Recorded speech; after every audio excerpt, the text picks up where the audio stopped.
그는 아파도 아무에게도 말하지 않았다. 자식에게 짐이 되는 순간 부모로서의 역할은 끝난다고 믿었기 때문이다. 80세의 박상주는 병원 대신 혼자를 선택했다. 그러나 숨겨온 고통은 결국 문을 두드렸다. 그리고 그날 자식은 처음으로 아버지의 눈물을 보았다. 구독하시고 다음 이야기도 들어보세요. 그럼 시작하겠습니다. 박상주는 병원 복도를 천천히 걸어 나왔습니다. 손에 든 진단서는 이미 구겨져 있었죠. 80년을 살아온 그의 손은 여전히 단단했지만 오늘따라 힘이 들어가지 않았어요. 의사는 입원을 권했지만 그는 고개를 저었습니다. 괜찮습니다. 약만 처방해 주세요. 그렇게 말하고 나온 그였지만 사실 괜찮지 않다는 걸 본인이 가장 잘 알고 있었어요. 집으로 돌아오는 버스 안에서 박상주는 창밖을 바라봤습니다. 지나가는 풍경은 흐릿했죠. 오른쪽 가슴 아래쪽에서 시작된 통증은 이제 등까지 번져 있었어요. 한 달 전부터였을까요? 처음엔 소화불량인 줄 알았습니다. 나이 들면 다 그런 거라고 스스로를 달랬죠. 하지만 통증은 점점 강해졌고 밤마다 잠을 깨우기 시작했어요. 더 이상 참을 수 없어서 병원을 찾았는데 결과는 예상보다 심각했습니다. 집 앞에 내려 현관문을 열자 텅 빈 거실이 그를 맞이했어요. 아내가 떠난 지 3년이 흘렀지만 여전히 적응되지 않았습니다. 박상주는 신발을 벗고 안방으로 들어갔죠. 서랍을 열고 진단서를 깊숙이 밀어 넣었어요. 그 위에 오래된 통장과 서류들을 덮어 놓았습니다. 아무도 찾지 못할 곳에 숨겨야 한다는 생각뿐이었죠. 거실 탁자 위에는 전화기가 놓여 있었습니다. 박상주는 소파에 앉아 한참 동안 그것을 바라봤어요. 장남 지훈의 번호를 누를까 고민했습니다. 손가락이 화면 위에서 맴돌았죠. 하지만 결국 전화기를 내려놓았어요. 지훈이도 바쁠 텐데. 혼잣말이 작은 거실에 울렸습니다. 사실 바쁘다는 건 핑계였어요. 정말로 두려운 건 따로 있었죠. 자식들에게 짐이 되는 것, 그것이 박상주가 가장 피하고 싶은 일이었습니다. 평생 가족을 먹여 살리기 위해 일했던 그였어요. 새벽같이 일어나 공사판을 누비고 밤늦게 집에 돌아오는 삶을 40년 넘게 살았죠. 아이들이 대학에 갈 수 있었던 것도 결혼할 수 있었던 것도 모두 그의 노동 덕분이었습니다. 그런 아버지가 이제 와서 아프다고 손을 내밀 수는 없었어요. 이 나이에 아프면 민폐지. 그는 또다시 혼잣말을 중얼거렸습니다. 저녁 식사 시간이 되었지만 식욕은 없었어요. 냉장고를 열어봤지만 먹고 싶은 게 없었죠. 김치 한 통과 반찬 몇 개가 전부였습니다. 박상주는 물 한 잔만 마시고 다시 소파에 앉았어요. 텔레비전을 켰지만 무슨 내용인지 들어오지 않았죠. 가슴의 통증은 여전했고 숨을 쉴 때마다 불편했습니다. 밤 9시쯤 장녀 지연에게서 전화가 왔어요. 아버지, 저예요. 저녁 드셨어요? 지연의 목소리는 언제나처럼 밝았습니다. 박상주는 목소리를 가다듬었죠. 응, 먹었어. 너는? 저도 먹었어요. 아버지 요즘 건강하시죠? 순간 박상주의 손이 떨렸어요. 하지만 그는 애써 평온한 목소리를 유지했습니다. 그럼 나 괜찮아. 걱정 마. 그래도 병원은 정기적으로 다니세요. 약속하셨잖아요. 알았어. 너도 애들 잘 챙기고. 짧은 통화를 끝내고 전화를 끊었습니다. 박상주는 전화기를 내려놓고 깊은 한숨을 내쉬었어요. 거짓말을 했다는 죄책감이 밀려왔죠. 하지만 사실을 말할 수는 없었습니다. 지연이 알면 당장 달려올 게 뻔했어요. 그러면 지훈도 알게 될 거고 온 가족이 난리가 날 겁니다. 아직은 안 돼. 조금만 더 버티자. 박상주는 스스로에게 다짐했어요. 밤이 깊어지면서 통증은 더 심해졌습니다. 침대에 누웠지만 잠이 오지 않았죠. 옆으로 누우면 가슴이 조이는 것 같았고 반드시 누우면 숨쉬기가 힘들었어요. 결국 반쯤 앉은 자세로 밤을 보냈습니다. 새벽 2시, 3시, 4시. 시계를 볼 때마다 시간은 더디게 흘렀어요.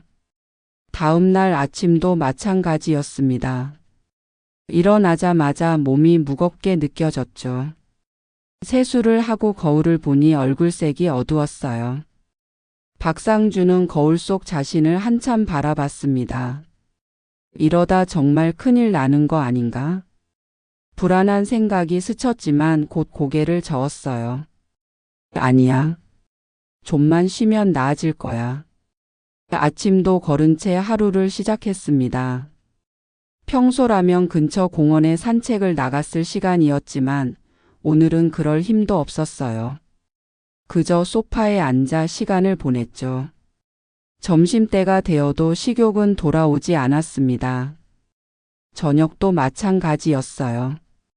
약만 먹고 또 하루를 넘겼습니다. 이런 생활이 며칠째 반복되고 있었어요. 박상주는 알고 있었습니다. 이대로는 안 된다는 것을요. 하지만 자식들에게 말할 용기가 없었죠. 평생 강한 아버지로 살아온 그가 이제 와서 약한 모습을 보일 수는 없었습니다. 조금만 더 참자. 그의 하루는 이렇게 말없는 고통으로 채워져 갔어요. 부모는 어디까지 혼자 버텨야 할까요? 그 질문에 대한 답을 박상주는 아직 찾지 못하고 있었습니다. 박상주의 인생에서 가장 바쁜 시절은 40대였습니다. 그때 그는 새벽 5시면 어김없이 눈을 떴어요. 아내가 차려준 간단한 아침을 먹고 집을 나서면 6시였죠. 첫 버스를 타고 공사 현장으로 향했습니다. 현장 감독으로 일하던 그는 하루 종일 발품을 팔아야 했어요. 자재 확인, 인부 배치, 안전 점검까지 모든 게 그의 몫이었죠. 점심시간에도 제대로 쉬지 못했습니다. 도시락을 급하게 먹고 나면 곧바로 오후 작업이 시작됐어요. 여름엔 떼약볕 아래서 겨울엔 칼바람을 맞으며 일했죠. 집에 돌아오는 시간은 늘 밤 9시를 넘겼습니다. 현관문을 열면 아이들은 이미 잠들어 있었어요. 박상주는 조용히 씻고 저녁을 먹은 뒤 곧바로 잠자리에 들었죠. 그런 생활이 20년 넘게 이어졌습니다. 지훈이 대학에 입학하던 날도 지연이 결혼하던 날도 박상주는 현장에 있었어요. 물론 중요한 행사에는 참석했지만 그것도 잠깐이었죠. 축하 인사를 나누고 사진 몇 장 찍으면 다시 일터로 향했습니다. 아버지는 늘 바쁘시네. 아이들의 그런 말에 박상주는 미안한 마음뿐이었어요. 하지만 돈을 벌지 않으면 가족을 지킬 수 없었죠. 그렇게 살다 보니 아이들과 대화할 시간이 없었습니다. 저녁 식탁에 함께 앉는 날이 드물었어요. 주말에도 현장 일이 있으면 나가야 했죠. 박상주는 아버지로서의 역할을 돈으로 대신했습니다. 학비, 생활비, 결혼 자금까지 모두 그가 책임졌어요. 말은 적었지만 그의 사랑은 그렇게 표현됐습니다. 60대 중반 박상주는 현장 일에서 물러났어요. 몸이 예전 같지 않았기 때문이죠. 무릎도 아프고 허리도 자주 삐걱거렸습니다.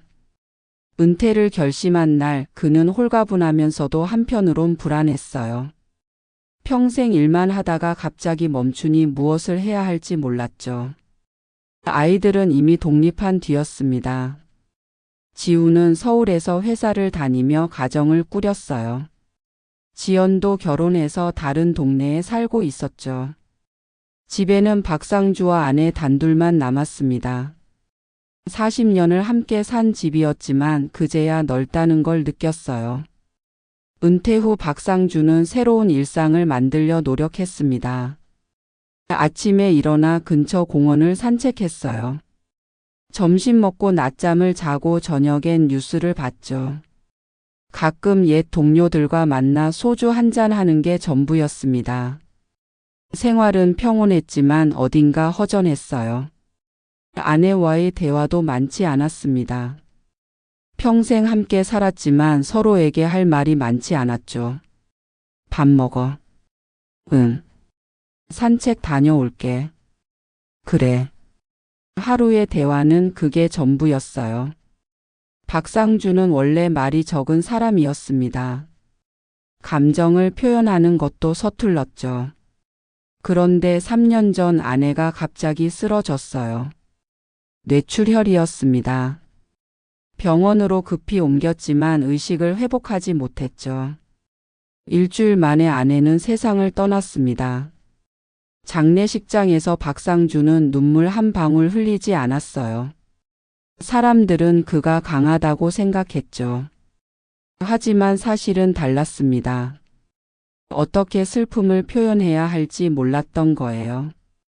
아내가 떠난 뒤 집은 완전히 달라졌습니다. 아침에 눈을 뜨면 옆자리가 비어 있었어요. 식탁에는 혼자 앉아 밥을 먹었죠.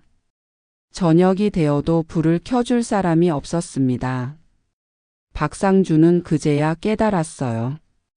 평생 말없이 옆에 있던 사람이 얼마나 소중했는지를요. 처음 몇 달은 견딜만 했습니다. 지훈과 지연이 자주 들렀기 때문이죠. 아버지 괜찮으세요? 응, 괜찮아. 늘 같은 대답만 되풀이했어요. 아이들이 걱정할까봐 웃는 얼굴을 유지했습니다. 우리가 자주 올게요. 그래, 근데 너무 신경 쓰지 마. 나 혼자 잘해. 박상주는 아이들에게 부담 주고 싶지 않았어요. 시간이 지나면서 아이들의 방문 횟수는 줄어들었습니다. 한 달에 한 번, 두 달에 한 번. 전화 통화가 방문을 대신했죠. 박상주는 그것도 당연하다고 생각했어요. 아이들에겐 각자의 삶이 있으니까요. 바쁜 사람들을 귀찮게 할 순 없지. 그는 스스로에게 말했습니다. 외로움은 그렇게 천천히 조용히 찾아왔어요. 처음엔 잘 느끼지 못했죠. 하지만 혼자 먹는 밥이 점점 맛없어지고 텔레비전을 봐도 재미가 없었습니다. 밤에는 잠이 오지 않아 천장만 바라보는 날이 많아졌어요. 이게 늙는다는 거구나. 박상주는 그렇게 생각했습니다. 공원 산책도 예전만큼 즐겁지 않았어요. 벤치에 앉아 사람들을 구경하는 게 일상이었죠. 손주를 데리고 나온 할머니들, 강아지를 산책시키는 부부들. 다들 누군가와 함께였습니다. 박상주만 혼자였어요. 옛 동료들과의 만남도 줄어들었습니다. 친구들도 하나둘 건강이 나빠지거나 멀리 이사를 갔어요. 어떤 이는 세상을 떠나기도 했죠. 만날 사람이 점점 없어졌습니다. 박상주의 세계는 조금씩 작아지고 있었어요. 그러던 어느 날 가슴에 통증이 시작됐습니다. 처음엔 대수롭지 않게 여겼어요. 나이 들면 다 아픈 거지 뭐. 하지만 통증은 점점 심해졌죠. 밤마다 잠을 설치게 만들었습니다. 병원에 가야 한다는 생각은 했어요. 하지만 혼자 병원에 간다는 게 두려웠습니다. 옆에서 함께 걱정해 줄 사람이 없다는 사실이 더 아팠죠. 그렇다고 아이들에게 말할 수도 없었어요. 아프다고 하면 걱정만 끼칠 텐데. 박상주는 그렇게 혼자 버티기로 했습니다. 외로움은 병보다 먼저 그를 찾아왔어요. 말할 사람 없는 하루, 함께할 사람 없는 저녁. 그 모든 시간이 박상주를 천천히 무너뜨리고 있었습니다. 병원에 다녀온 지 일주일이 지났습니다. 박상주는 처방받은 약을 하루 3번 먹고 있었어요. 하지만 통증은 나아지지 않았죠. 오히려 점점 더 심해지는 것 같았습니다. 특히 밤이 되면 가슴을 짓누르는 듯한 느낌이 들었어요. 새벽 3시 박상준은 또다시 통증 때문에 잠에서 깼습니다. 식은땀이 이마를 적셨어요. 침대에서 일어나 거실로 나왔죠. 소파에 앉아 가슴을 쓸어내렸지만 통증은 가라앉지 않았습니다. 이러다 정말 큰일 나는 거 아닌가? 불안한 생각이 머릿속을 채웠어요. 하지만 새벽에 누구를 부를 수 있을까요? 지훈에게 전화하기엔 너무 이른 시간이었습니다. 지연도 마찬가지였어요. 조금만 참자. 아침 되면 나아질 거야. 박상준은 스스로를 다독였죠. 1시간을 그렇게 앉아 있다가 다시 침대로 돌아갔습니다. 잠은 오지 않았지만 눈을 감고 누워 있었어요. 시계 초침 소리만 방 안을 채웠죠. 새벽 5시가 되어서야 통증이 조금 가라앉았습니다. 아침이 밝았지만 박상준은 일어날 힘이 없었어요. 평소라면 7시에 일어나 산책을 나갔을 시간이었죠. 하지만 오늘은 침대에서 움직일 수가 없었습니다. 온몸이 무겁게 느껴졌어요. 9시가 넘어서야 겨우 일어났습니다. 세수를 하고 거울을 보니 얼굴이 창백했어요. 눈 밑은 시커멓게 그늘이 져 있었죠. 밥이라도 먹어야 하는데. 부엌으로 향했지만 식욕은 전혀 없었습니다. 냉장고를 열어봤어요. 김치, 계란, 우유 몇 개가 전부였죠. 반찬은 일주일 전에 지연이 갖다 준 게 남아 있었습니다. 하지만 먹고 싶은 마음이 들지 않았어요. 박상준은 물 한 잔만 마시고 다시 소파에 앉았습니다. 점심시간이 되었지만 그는 움직이지 않았어요. 배가 고프지 않았죠. 아니, 정확히는 먹을 기력이 없었습니다. 저녁엔 먹어야지. 그렇게 혼잣말을 하며 하루를 보냈어요. 저녁 6시 박상준은 간신히 부엌으로 갔습니다. 밥을 데우고 반찬을 꺼냈어요. 식탁에 앉아 한 숟가락 떴지만 삼키기가 힘들었죠. 목으로 넘어가지 않았습니다. 결국 몇 숟가락 먹고 수저를 내려놓았어요. 내일은 좀 나아지겠지. 희망을 품어봤지만 확신은 없었습니다. 그날 밤도 잠을 제대로 이루지 못했어요. 통증은 여전했고 숨쉬기도 불편했죠. 새벽에 또다시 깨서 거실을 배회했습니다. 창밖을 보니 아직 어두웠어요. 이러다 정말 쓰러지는 거 아닌가? 두려움이 밀려왔습니다. 다음 날도 그 다음 날도 마찬가지였어요. 박상준은 하루에 한 끼도 제대로 먹지 못했죠. 물과 약만으로 버티고 있었습니다. 몸무게는 눈에 띄게 줄어들었어요. 바지가 헐렁해져서 허리띠를 한 칸 더 조여야 했죠. 산책도 나가지 못했습니다. 집 밖으로 나갈 힘이 없었어요. 현관문까지 가는 것도 힘들 지경이었죠. 하루 종일 집 안에만 있으니 시간 감각도 무뎌졌습니다. 낮인지 밤인지 구분이 안 될 때도 있었어요. 어느 날 오후 현관 초인종이 울렸습니다. 택배 기사였어요. 박상준은 간신히 문을 열고 택배를 받았죠. 할아버지 괜찮으세요? 안색이 안 좋으신데. 택배 기사가 걱정스런 표정으로 물었습니다. 아, 괜찮아요. 그냥 좀 피곤해서. 박상준은 억지로 웃으며 대답했어요. 문을 닫고 나서 거울을 봤습니다. 남이 봐도 알 정도로 건강이 나빠진 거예요. 그날 저녁 지연에게서 전화가 왔습니다. 아버지, 저예요. 잘 지내세요? 응, 잘 지내지.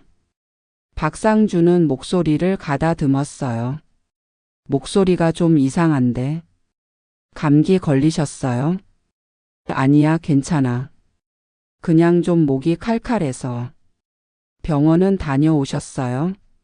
정기 검진 하셨다고 하셨잖아요. 순간 박상준은 말문이 막혔습니다. 병원에 간 건 사실이지만 정기 검진이 아니었죠. 응, 다녀왔어. 별일 없대. 거짓말이 입에서 나왔어요. 다행이다. 그래도 조심하세요. 제가 주말에 들를게요. 그래, 근데 바쁘면 안 와도 돼. 아니에요. 갈게요. 반찬도 만들어 갖고 갈게요. 전화를 끊고 박상준은 한숨을 내쉬었습니다. 주말까지는 아직 나흘이 남았어요. 그때까지 버티면 되는 거죠. 조금만 더 참자. 박상준은 같은 말을 되뇌었습니다. 하지만 몸은 정직했어요. 다음 날 아침 침대에서 일어나려는데 어지러웠습니다. 눈앞이 핑 도는 느낌이었죠. 간신히 화장실까지 가서 세수를 했어요. 거울 속 자신의 모습이 낯설었습니다. 뺨은 푹 꺼져 있었고 입술은 바짝 말라 있었어요. 부엌으로 가는 복도에서 박상준은 멈춰 섰습니다. 벽에 기대지 않으면 걸을 수가 없었죠. 이러면 안 되는데. 불안감이 엄습했어요. 하지만 전화기를 들 용기는 나지 않았습니다. 점심때가 되었지만 식사는 건너뛰었어요. 일어날 힘도 없었죠. 소파에 누워 천장만 바라봤습니다. 시간은 느리게 흘러갔어요. 오후 3시쯤 갑자기 가슴 통증이 심해졌습니다. 숨을 쉴 때마다 날카로운 통증이 찌릿했어요. 식은땀이 등을 타고 흘렀죠. 119. 불러야 하나. 잠깐 그런 생각이 들었습니다. 하지만 곧 고개를 저었어요. 아니야, 괜찮아. 조금 있으면 나아질 거야. 1시간을 그렇게 버텼습니다. 통증은 조금씩 가라앉았지만 몸은 완전히 지쳐 있었어요. 박상준은 그제야 깨달았죠. 혼자 버티는 게 생각보다 훨씬 힘들다는 것을요. 저녁이 되었지만 밥을 먹을 생각도 나지 않았습니다. 그냥 소파에 누워 눈을 감았어요. 내일은 좀 나아질까? 희미한 의식 속에서 박상준은 중얼거렸습니다. 고독은 병보다 더 빠르게 그를 무너뜨리고 있었어요. 말할 사람도 기댈 사람도 없는 하루가 그를 점점 약하게 만들었죠. 혼자라는 선택의 대가는 생각보다 가혹했습니다. 주말 아침 지연은 반찬통 여러 개를 챙겨 아버지 집으로 향했습니다. 김치찌개, 된장찌개, 멸치볶음, 시금치 나물까지 정성껏 준비했어요. 아버지 요즘 혼자 계시니까 제대로 못 드실 텐데. 지연은 차를 몰며 걱정스러운 마음이 들었죠. 아버지 집에 도착한 건 오전 10시쯤이었습니다. 초인종을 눌렀지만 대답이 없었어요. 아버지, 저예요. 한 번 더 불렀지만 여전히 조용했죠. 지연은 가방에서 예비 열쇠를 꺼냈습니다. 현관문을 열고 들어서는 순간 이상한 느낌이 들었어요. 집 안 공기가 무거웠죠. 아버지? 거실로 들어서자 소파에 누워있는 아버지가 보였습니다. 지연은 급히 다가갔어요. 박상준은 눈을 감고 있었지만 숨은 쉬고 있었죠. 아버지, 일어나세요. 제가 왔어요. 지연이 아버지 어깨를 가볍게 흔들었습니다. 박상준은 천천히 눈을 떴어요. 아, 지연아. 목소리가 힘없이 나왔죠. 지연은 아버지 얼굴을 보고 깜짝 놀랐습니다. 일주일 사이에 얼굴이 확 달라져 있었어요. 뺨은 푹 꺼져 있었고 안색은 창백했죠. 아버지, 왜 이러세요? 어디 아프세요? 지연의 목소리가 떨렸습니다. 아니야, 괜찮아. 그냥 좀 피곤해서. 박상준은 일어나려 했지만 힘이 없었어요. 지연이 아버지를 부축해 앉혔죠. 얼마나 안 드셨어요? 이게 무슨 꼴이에요? 지연은 아버지 손을 잡았습니다. 손이 얼음처럼 차가웠어요. 밥은 먹었어. 식욕이 좀 없어서 그래. 언제부터요? 왜 진작 말씀 안 하셨어요? 박상주는 대답하지 않았죠. 지연은 부엌으로 달려갔습니다. 냉장고를 열어보니 음식이 거의 없었어요. 자기가 일주일 전에 갖다 준 반찬도 그대로 남아 있었죠. 쓰레기통에는 약 봉지만 가득했습니다. 이게 무슨... 아버지. 거실로 돌아온 지연은 아버지 앞에 무릎을 꿇고 앉았어요. 솔직히 말씀하세요. 병원 다녀오셨죠? 뭐라고 했어요? 괜찮다고 했어. 약만 먹으면 된대. 거짓말 마세요. 이 상태가 괜찮은 거예요? 지연의 목소리는 떨리고 있었습니다. 박상주는 한참을 망설이다가 입을 열었어요. 병원에서 좀 더 검사를 받아보래. 그게 언제인데 왜 안 가셨어요? 너희들 걱정시키고 싶지 않았어. 순간 지연의 눈에 눈물이 고였죠. 그게 무슨 말씀이세요? 우리가 왜 있는데요? 지연은 즉시 핸드폰을 꺼냈습니다. 오빠 지훈에게 전화를 걸었어요. 오빠 지금 당장 아버지 집으로 와. 아버지 상태가 심각해. 전화 너머로 지훈의 놀란 목소리가 들렸죠. 무슨 일이야? 아버지가 어떻게 되셨는데? 말로 설명할 시간 없어. 빨리 와. 나 지금 아버지 병원 모시고 갈 거야. 전화를 끊고 지연은 아버지를 일으켰습니다. 일어나세요. 지금 병원 가야 해요. 아니야, 괜찮아. 그냥 좀 쉬면. 안 괜찮으세요? 제발 제 말 좀 들어요. 지연의 단호한 목소리에 박상주는 더 이상 거부하지 못했어요. 차에 아버지를 태우는데 손이 떨렸습니다. 운전대를 잡은 지연의 눈에서 눈물이 흘러내렸죠. 왜 진작 말씀 안 하셨어요? 왜? 박상주는 창밖만 바라보며 아무 말도 하지 않았습니다. 응급실에 도착하자 의료진이 휠체어를 가져왔어요. 박상주를 진찰실로 옮겼죠. 간호사가 혈압과 체온을 쟀습니다. 혈압이 많이 낮네요. 체온도 정상보다 낮고요. 의사가 들어와 박상주를 진찰했어요. 청진기로 심장 소리를 듣더니 표정이 심각해졌죠. 보호자분 잠깐 나오시겠어요? 지연은 의사를 따라 복도로 나갔습니다. 환자분 상태가 좋지 않습니다. 언제부터 이러셨어요? 저도 오늘 알았어요. 일주일 전까지만 해도 괜찮으셨는데. 의사는 고개를 저었어요.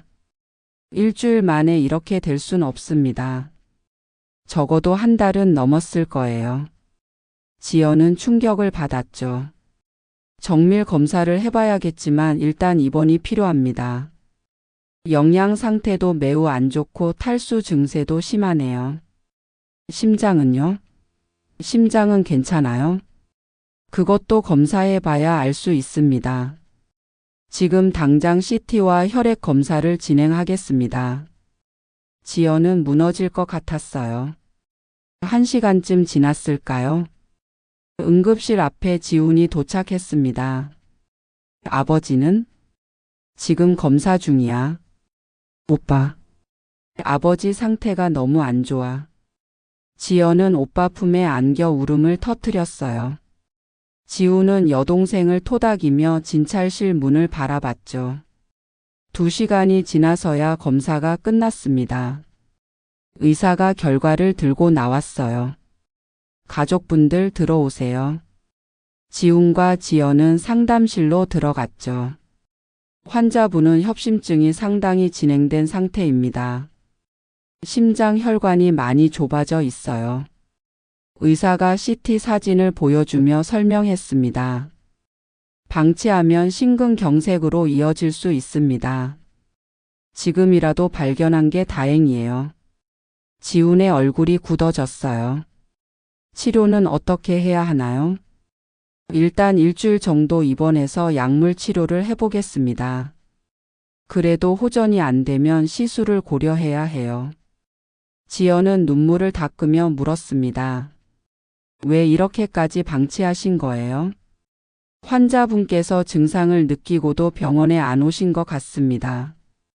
아마 가족에게 부담 주기 싫어서. 의사의 말에 지훈과 지연은 할 말을 잃었어요. 병실로 들어가자 박상주는 침대에 누워 링거를 맞고 있었습니다. 산소 마스크를 쓰고 있었죠.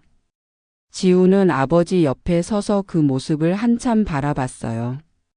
말없이 아버지 손을 잡았습니다. 박상주는 천천히 고개를 돌렸어요. 아들의 눈을 마주쳤죠. 미안하다. 작은 목소리가 산소 마스크 너머로 들렸습니다. 짐. 되기 싫었어. 그 말에 지훈의 눈가가 붉어졌어요. 아버지. 지훈은 더 이상 말을 잇지 못했습니다. 옆에서 지연은 소리 없이 눈물을 흘렸죠. 병실 안에 무거운 침묵이 흘렀어요. 숨기고 싶었던 진실이 이렇게 드러났습니다. 강한 아버지로 남고 싶었던 박상주의 마음은 결국 이런 방식으로 무너졌죠. 그 순간 세 사람 모두 깨달았습니다. 사랑은 혼자 감당하는 게 아니라는 것을요. 병실의 밤은 고요했습니다. 링거 주사액이 똑똑 떨어지는 소리만 들렸어요. 박상주는 침대에 누워 천장을 바라보고 있었죠. 옆 의자에는 지훈이 앉아 있었습니다. 지연은 잠시 집에 다녀오겠다며 자리를 비운 상태였어요. 지훈아. 박상주가 조용히 아들을 불렀습니다. 네, 아버지. 지훈이 침대 쪽으로 몸을 기울였어요. 너 회사 괜찮은 거냐? 여기 있어도 되냐? 괜찮아요. 휴가 냈어요. 미안하다. 내가 이러는 바람에. 지훈은 아무 말 없이 아버지 손을 잡았습니다. 따뜻한 손길이 박상주의 마른 손을 감쌌죠. 아버지, 미안하다는 말 그만하세요. 하지만 그냥 손 좀 잡고 계세요. 박상주는 아들의 손을 느꼈어요. 언제 이렇게 컸을까요? 어릴 적 자신의 손을 잡고 걷던 그 아이가 이제 자신을 잡아주고 있었습니다. 묘한 감정이 밀려왔죠. 지훈아, 나는. 박상주의 목소리가 떨렸어요. 나는 평생 너희한테 짐이 되지 않으려고 살았다. 강한 아버지여야 한다고 생각했어. 지훈은 조용히 아버지 말을 들었습니다. 그래서 아파도 참았고 힘들어도 숨겼지. 그게 부모의 도리라고 믿었거든. 눈물이 박상주의 눈가에 맺혔어요. 80년을 살며 한 번도 자식 앞에서 눈물을 보이지 않았던 그였습니다. 근데 이제 보니까 내가 틀렸더라. 혼자 버티는 게 아니라 너희를 멀어지게 만든 거였어. 마침내 눈물 한 방울이 뺨을 타고 흘러내렸죠. 지훈의 눈도 붉어졌습니다. 아버지. 미안하다, 지훈아. 정말 미안해. 박상주의 목소리는 점점 작아졌어요. 지훈은 아버지 손을 더 꽉 잡았죠. 저도 미안해요, 아버지. 지훈이 입을 열었습니다. 저도 아버지가 항상 괜찮으실 거라고만 생각했어요. 전화 한 통으로 안부 물으면 그게 효도인 줄 알았죠. 지훈의 목소리도 떨리고 있었어요. 더 자주 찾아뵀어야 했는데, 더 자주 물어봤어야 했는데. 두 사람은 한참을 말없이 손을 잡고 있었습니다. 평생 서툴렀던 감정 표현이 이제야 조금씩 흘러나오고 있었어요. 말보다는 손의 온기로 서로의 마음을 느꼈죠. 문이 열리며 지연이 들어왔습니다. 보온 도시락 2개를 들고 있었어요. 아버지, 오빠 저 왔어요. 지연은 두 사람이 손을 잡고 있는 모습을 보고 잠시 멈칫했죠. 조용히 탁자에 도시락을 내려놓았습니다. 지연아, 고생이 많구나. 박상주가 딸을 보며 말했어요. 무슨 말씀을? 당연한 거예요. 지연은 아버지 반대편 의자에 앉았습니다. 아버지의 다른 손을 잡았죠. 우리 셋이서 이렇게 모인 게 얼마 만이냐. 박상주의 말에 지훈과 지연은 고개를 끄덕였어요. 엄마 장례식 때 이후인 것 같아요. 지연이 조용히 대답했습니다. 그래. 그때도 나는 울지 못했지. 박상주는 천천히 말을 이었어요. 너희 앞에서 약한 모습 보이면 안 된다고 생각했거든. 근데 그게 잘못이었어. 아버지. 지연의 눈에서 눈물이 흘러내렸죠. 엄마가 떠나고 너무 외로웠다. 매일 혼자 밥 먹고 혼자 자고. 말할 사람도 없고. 박상주의 고백이 이어졌습니다. 병원 갔을 때도 옆에 아무도 없으니까 더 무서웠어. 그래도 너희한테는 말 못하겠더라. 왜요, 아버지? 왜 말씀 안 하셨어요? 지연은 울먹이며 물었어요. 너희도 각자 삶이 있잖니. 바쁜 애들 귀찮게 하고 싶지 않았지. 그게 귀찮은 게 아니에요. 지연의 목소리가 커졌습니다. 아버지가 아프신데 그걸 모르고 있는 게 더 괴로워요. 알았으면 당장 달려왔을 거예요. 지훈도 입을 열었어요. 저도 마찬가지예요, 아버지. 바쁜 건 핑계였어요. 사실은 제가 관심이 부족했던 거죠. 아니다, 지훈아. 너는 잘했어. 아니에요. 저도 전화 통화만으로 안부 확인했다고 착각했어요.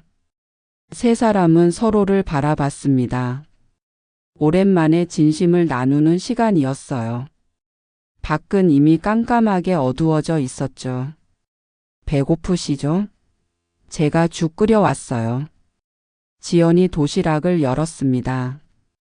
김이 모락모락 나는 호박죽이었어요.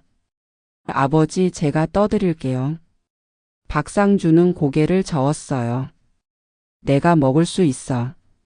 하지만 손을 들어 올리는 것조차 힘들어 보였죠. 지연은 조심스럽게 숟가락을 떴습니다. 입 벌리세요. 박상주는 잠시 망설이다가 입을 벌렸어요. 따뜻한 죽이 입 안으로 들어왔습니다. 어때요? 맛있어요? 응. 맛있다. 사실 음식 맛보다는 딸의 정성이 더 고마웠죠. 한 숟가락, 두 숟가락. 지연은 천천히 아버지께 죽을 먹였어요. 지우는 그 모습을 지켜보며 물을 따라 드렸죠. 천천히 드세요, 아버지. 반 그릇쯤 먹었을 때 박상주가 손을 들었습니다. 배불러. 이제 그만. 조금만 더 드세요. 영양 채우셔야 해요. 정말 배불러. 고맙다, 지연아. 지연은 도시락을 덮으며 미소 지었어요. 내일은 더 드셔야 해요. 약속하세요. 그래, 약속한다. 박상주도 작게 웃었습니다. 며칠 만에 짓는 웃음이었죠. 밤 10시가 넘어 지연은 집으로 돌아갔어요. 아이들을 봐야 했거든요. 병실에는 다시 지훈과 박상주만 남았습니다. 너도 집에 가라. 여기서 잘 필요 없어. 아니에요. 제가 여기 있을게요. 지훈은 간이 침대를 펼치며 말했죠. 불을 끄자 병실은 어두워졌습니다. 복도 불빛만 희미하게 들어왔어요. 지훈아, 자니? 아니요, 앉았어요. 고맙다. 내가 옆에 있으니 마음이 놓인다. 저도요, 아버지. 저도 마음이 놓여요. 그날 밤 박상주는 오랜만에 편안하게 잠들었습니다. 혼자가 아니라는 사실이 그를 안심시켰어요. 지훈도 간이 침대에 누워 아버지의 고른 숨소리를 들으며 눈을 감았죠. 늦었지만 그들은 처음으로 진짜 손을 내밀었습니다.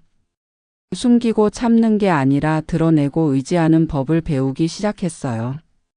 작은 병실 안에서 가족은 다시 하나가 되고 있었습니다. 이번 사흘째 박상준은 링거를 맞으며 창밖을 바라봤습니다. 병원 정원에는 환자들이 천천히 걷고 있었어요. 보호자와 함께 산책하는 모습이 보였죠. 며칠 전까지만 해도 혼자였던 자신과는 달랐습니다. 아버지 아침 드셨어요? 간호사가 들어와 체온과 혈압을 쟀어요. 네, 조금 먹었습니다. 오늘은 어제보다 혈압이 좀 올라왔네요. 좋아지고 계세요? 간호사의 말에 박상준은 안도했죠. 지우는 회사에 복귀했지만 매일 점심시간에 병원에 들렀습니다. 오늘도 12시가 되자 병실 문이 열렸어요. 아버지 점심 가져왔어요. 손에는 죽 도시락이 들려 있었죠. 너 회사에서 먹어야 하는 거 아니냐? 괜찮아요. 저는 나중에 먹으면 돼요. 지우는 아버지 옆에 앉아 도시락을 열었습니다. 전복죽이었어요. 어제 지연이가 끓여서 나눠준 거예요. 맛있을 거예요. 박상준은 천천히 숟가락을 들었죠. 사흘 전과 달리 이제는 혼자서도 먹을 수 있었습니다. 많이 좋아지셨네요. 지훈이 미소 지으며 말했어요. 응, 덕분에. 너희 덕분에. 박상주의 목소리는 여전히 약했지만 전보다 힘이 있었죠. 퇴원하면 우리 집에서 지내세요. 아니다, 괜찮아.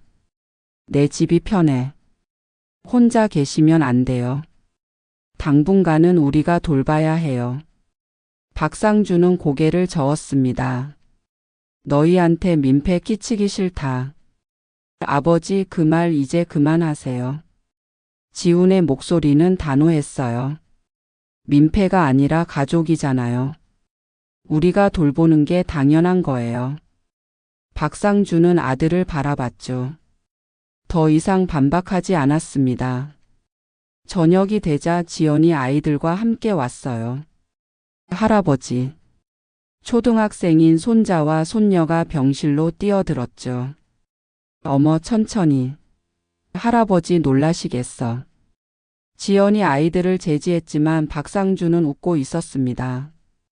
괜찮아, 괜찮아. 우리 강민이 서윤이 왔구나. 아이들은 할아버지 침대 옆에 섰어요. 할아버지, 빨리 나으세요. 저희 집에 놀러 오셔야 해요. 그래, 할아버지가 빨리 나을게.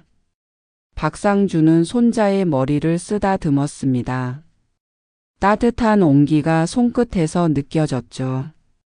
이번 일주일째 의사가 회진을 돌았습니다. 상태가 많이 좋아지셨네요. 약물 치료 효과가 있는 것 같습니다. 그럼 퇴원할 수 있나요? 지훈이 물었어요. 이틀 뒤에 마지막 검사를 한 번 더 해보고 결정하겠습니다. 아마 이번 주 안에는 퇴원 가능할 거예요. 다들 안도의 한숨을 내쉬었죠. 퇴원 전날 밤 박상준은 혼자 병실에 앉아 있었습니다. 지훈과 지연은 퇴원 준비를 위해 집에 갔어요. 창밖으로 보이는 밤하늘에는 별이 빛나고 있었죠.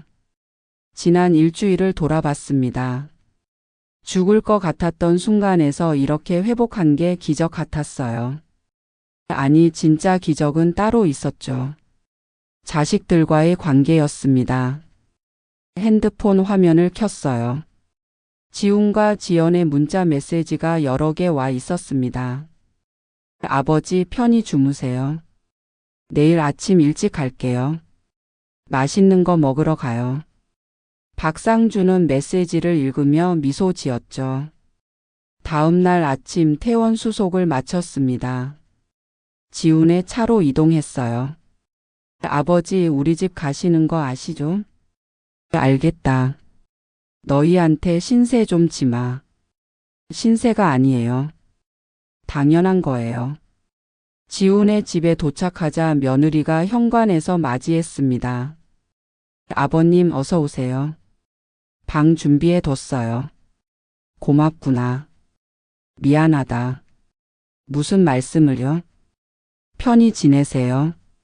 안방 옆 작은 방에 짐을 풀었어요. 깨끗하게 정리된 방이었죠.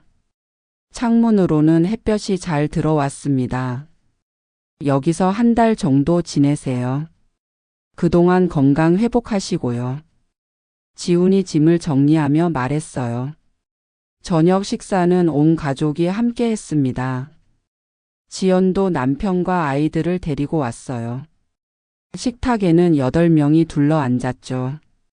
할아버지 이거 드세요. 맛있어요. 손녀 서윤이가 반찬을 집어 올렸습니다. 그래 고맙다. 박상주는 식탁을 둘러봤어요. 북적이는 식사 시간이 이렇게 따뜻한 줄 몰랐습니다. 혼자 먹던 밥과는 천지 차이였죠.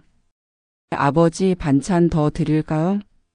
며느리가 물었어요. 아니야, 충분해. 잘 먹고 있어. 식사 후 거실에서 차를 마셨습니다. 지훈이 아버지 옆에 앉았어요. 아버지 다음 주 화요일에 병원 예약했어요. 정기 검진 받으러 같이 가요. 그래 알겠다.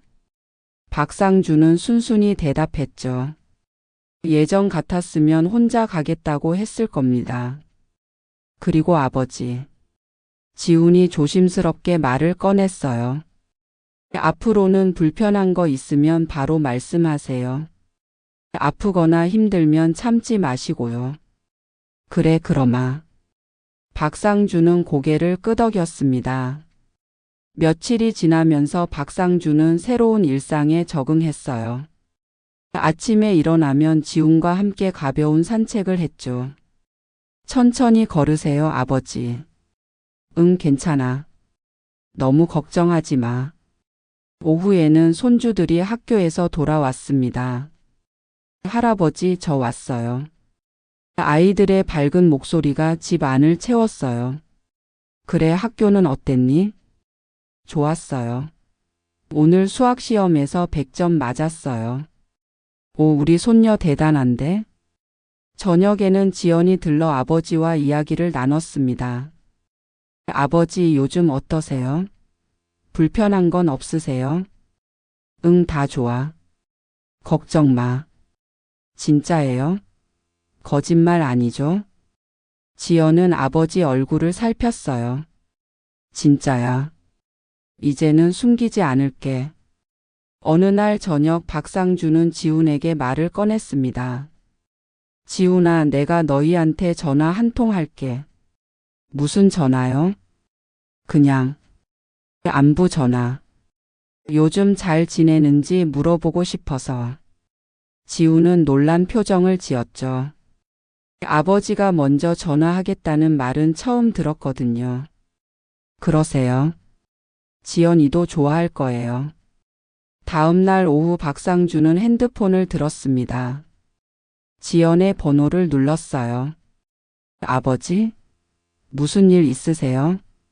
전화를 받은 지연의 목소리가 놀란 듯 했죠. 아니야, 별일 없어. 그냥 내 목소리 듣고 싶어서. 아버지. 지연의 목소리가 떨렸습니다. 잘 지내고 있지? 네, 잘 지내요. 아버지도 건강하시죠? 응, 오빠네 집에서 잘 쉬고 있어. 너무 걱정하지 마. 짧은 통화였지만 의미는 컸어요. 박상주는 이제 먼저 손을 내미는 법을 배우고 있었습니다. 약해지는 게 부끄러운 일이 아니라는 것도요. 한 달이 지났습니다. 박상주의 건강은 눈에 띄게 좋아졌어요. 얼굴에 혈색이 돌았고 식사량도 늘었죠. 체중도 조금씩 회복되고 있었습니다. 아버지, 이제 집에 돌아가고 싶으세요? 지훈이 물었어요. 글쎄, 내 집도 그립긴 한데. 박상주는 솔직하게 대답했습니다. 여기도 좋더라. 너희랑 같이 있으니까. 지우는 미소 지었죠. 그럼 더 계세요. 천천히 결정하시면 돼요. 가족은 서로의 시간을 다시 채우고 있었습니다. 늦었지만 충분히 의미 있는 변화였어요. 박상주는 이제 알았습니다. 사랑은 혼자 버티는 게 아니라 함께 나누는 거라는 것을요. 3달이 흘렀습니다. 박상주는 다시 자기 집으로 돌아왔어요. 하지만 예전처럼 혼자가 아니었죠. 지우는 일주일에 3번씩 들렀고 지연은 격일로 반찬을 갖다 줬습니다. 손주들도 주말마다 할아버지 집에 놀러 왔어요. 오늘은 토요일 오후였습니다.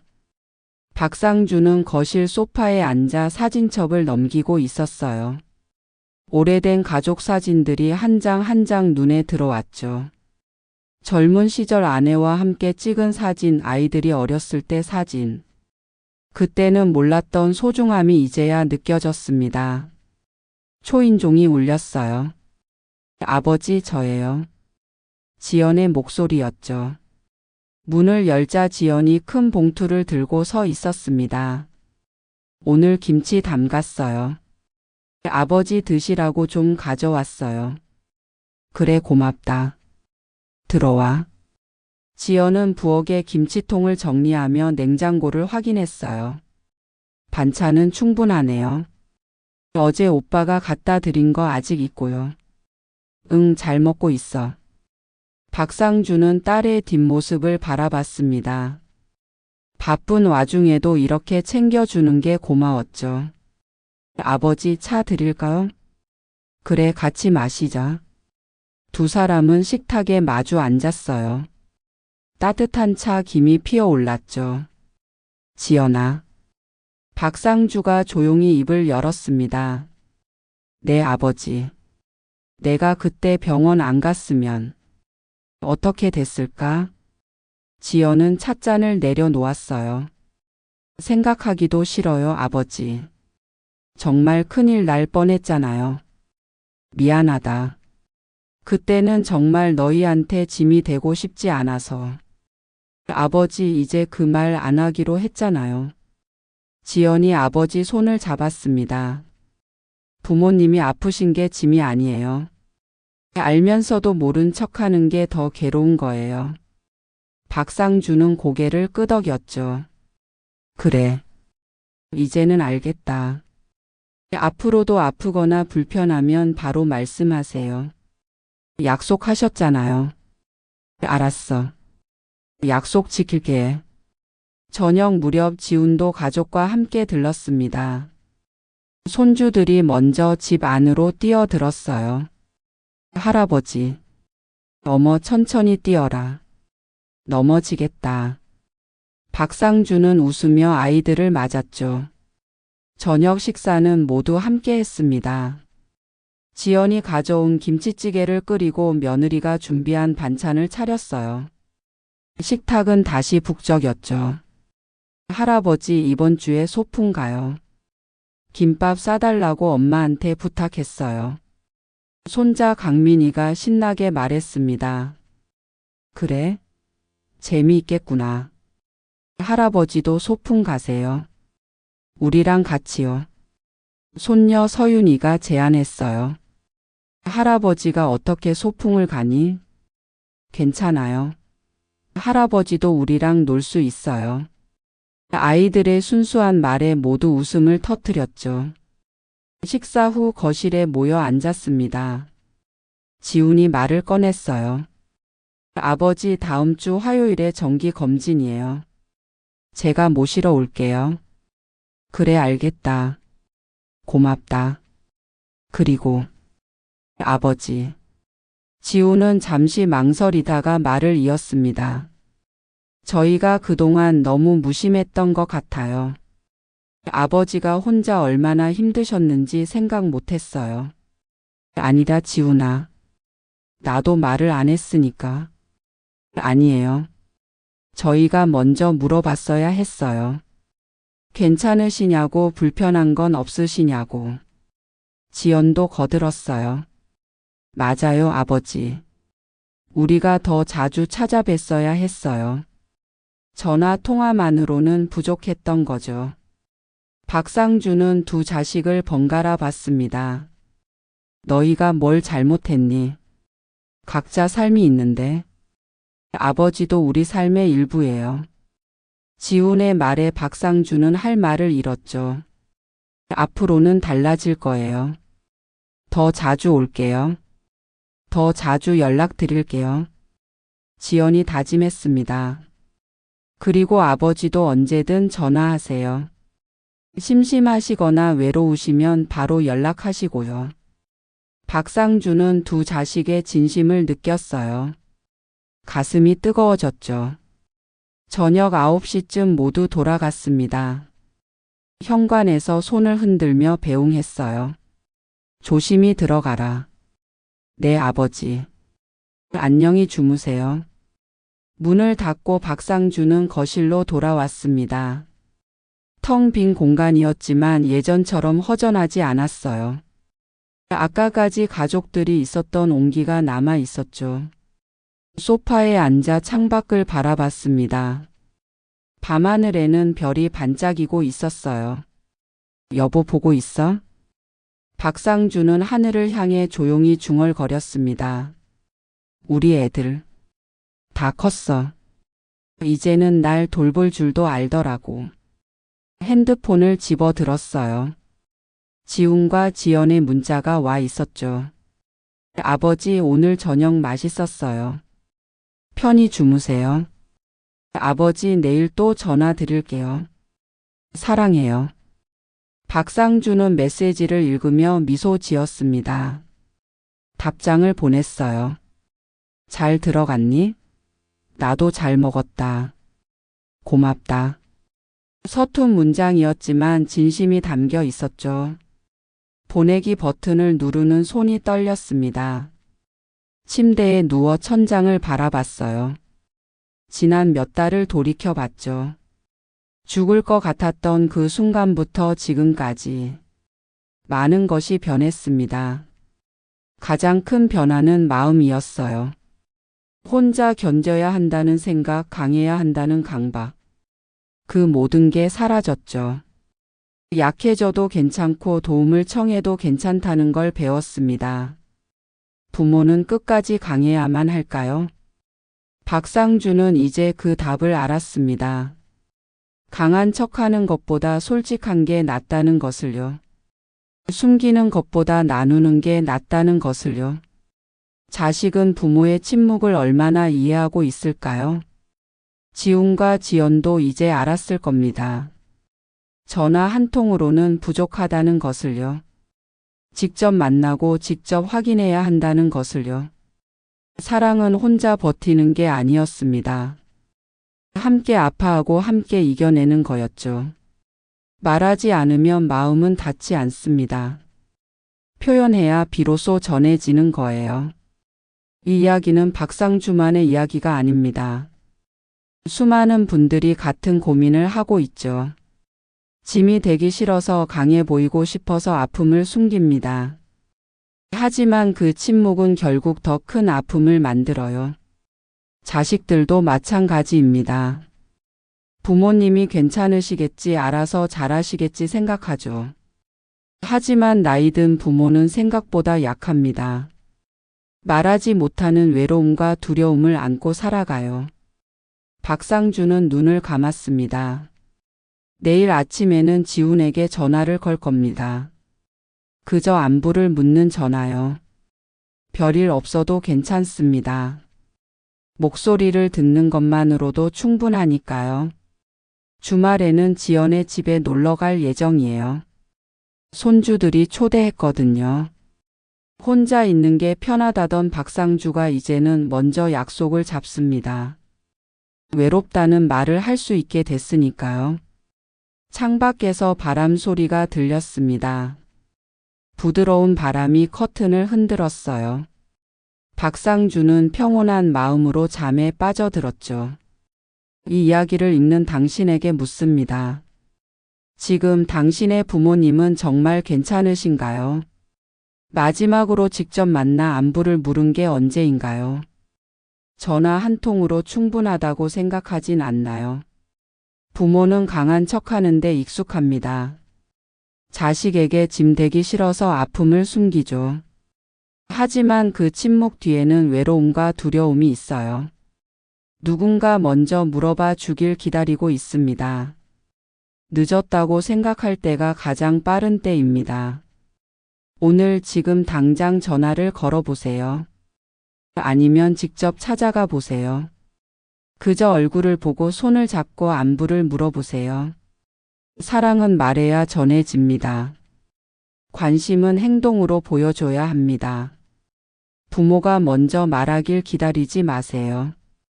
자식이 먼저 물어봐야 합니다.